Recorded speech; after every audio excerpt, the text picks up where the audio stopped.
السلام عليكم ورحمة الله وبركاته. ازيكم يا حبايبي؟ عاملين ايه؟ صباحكم مشرق بنور الله. اللهم صل وسلم وزد وبارك على سيدنا محمد في كل نفس ووقت وحين وفي الملأ الأعلى إلى يوم الدين.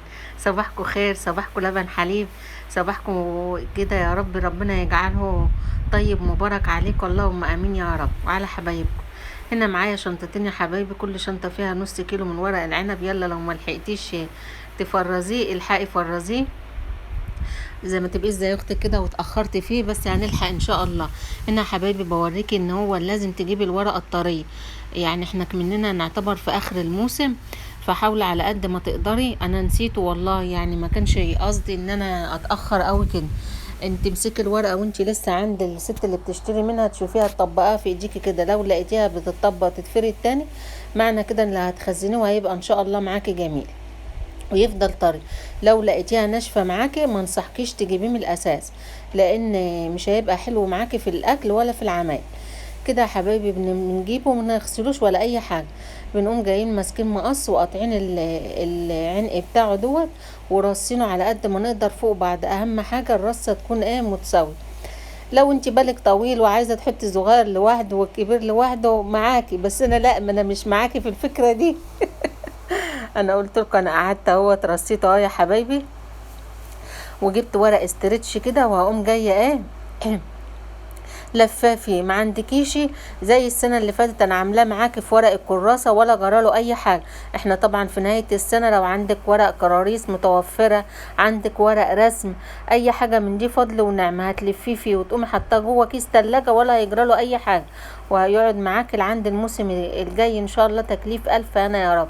شايفين الجمال؟ اهم حاجه ان انتي تكوني حاكمه اللفه عليه. قسمتهم اهم يا حبايبي ما شاء الله لخمس تقسيمات كده. بطلع بقوم جايه حاطاه في الميه المغليه اللي فيها معلقه خل ومعلقه سكر، وتقومي حاطاه في تصدميه في ميه بارده. بس كده، هو ده خزين الورق العنب اللي هيطلع معاكي نتيجته 100%. هنا كمان يا حبايبي جبت كده معايا بسم الله ما شاء الله 2 كيلو باميه، غسلتهم.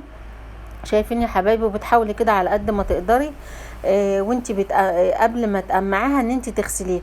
اوعي تنسي قلب اختك وتقومي وتقولي اما امعها وبعدين ابقى اغسلها، مش هتنفع معاكي.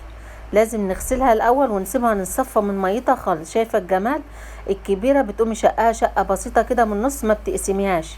شوفي العين يا حبيبه قلبي، كلكم ستات شاطرين. انا معلم بنوتاتي الجميل والعرايس اللي لسه ربنا يصلح حالهم وحال ولادنا يا رب. شايفين يا حبايبي؟ الكبيره معاكي شقها شقه بسيطه من النص، والقوم معي كده على قد ما تقدري داير ما يدور، وقطاع البوزه اللي من الطرف دي ما بتبقاش حلوه في الاكل. هعمل بقى كل الكميه يا حبايبي وارجع معاكم.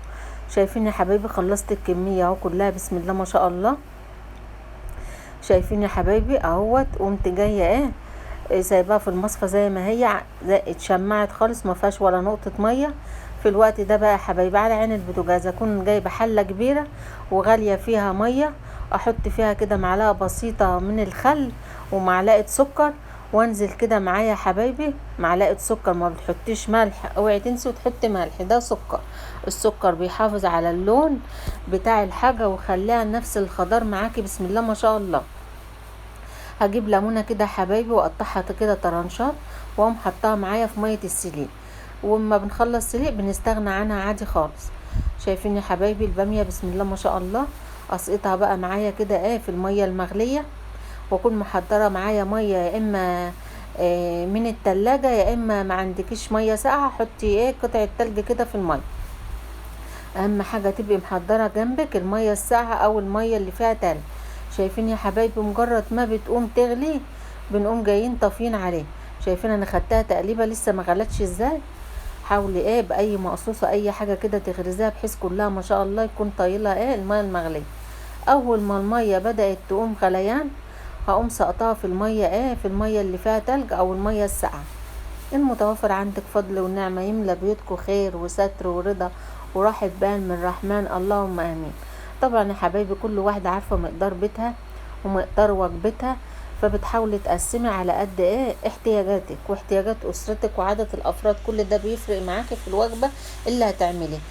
حطيتها من الميه المغليه في الميه الساقعه يا حبايبي، اما بردت تماما اهي يا حبايبي وتصفت خالص من ميتها.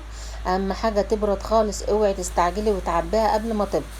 بتجيبي بقى ايه اكياس تلاجة وبتقسمي زي ما قلتلك يا قلب اختك، بتقسمي التقسيمه اللي على قد افراد اسرتك. بتبططي كده على الكيس وتحاولي تخرجي منه الهواء وتقومي جايه رابطه. بس كده حبايبي بكل سهوله هتخزني الباميه. النهارده الفيديو يا رب يكون ممتع كده، واكون قدرت افيدكم باي معلومه في تخزين ورق العنب وتخزين الباميه. وكل سنه وانتم طيبين وتاكلوها بالف هنا وشفا يا رب، اللهم امين. نجح جميع أولادنا في الثانوية العامة ويفرح قلبهم وقلب أهاليهم، وينصر إخواتنا في فلسطين والسودان، وينصر كل مظلوم ويشفي كل مريض، اللهم أمين يا رب العالمين. شايفين يا حبايب قلبي؟ هقسم بقى البامية كده يا حبايبي على قد احتياجاتي. قسمتها ايه ال2 كيلو قسمتهم على 3 أكياس، وبرده الكيلو الورق العنب قسمته كده يا حبايبي. ويا رب الفيديو يكون عجبكم، والسلام عليكم ورحمة الله وبركاته.